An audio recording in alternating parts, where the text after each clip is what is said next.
বিনা রক্তপাতে তারা রাজি হলো।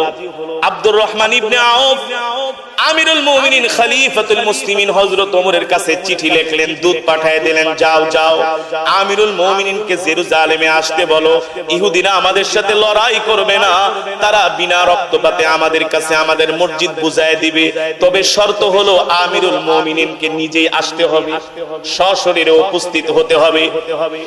এই পত্র যখন আমিরুল মুমিনিন হযরত ওমর রাদিয়াল্লাহু তাআলা আনহু পাইলেন, সাহাবীদেরকে ডাকলেন, মুসলিম মুজাহিদদেরকে ডাকলেন, শোনো শোনো, জেরুজালেম থেকে ইহুদিরা আমাকে প্রস্তাব দিয়েছে, তারা নাকি কোনো যুদ্ধ করবে না, বিনা রক্তপাতে আমাদের কাছে মসজিদুল আকসা ফিরায় দিবে, তবে শর্ত হলো আমাকে সশরীরে জেরুজালেমে যেতে হবে।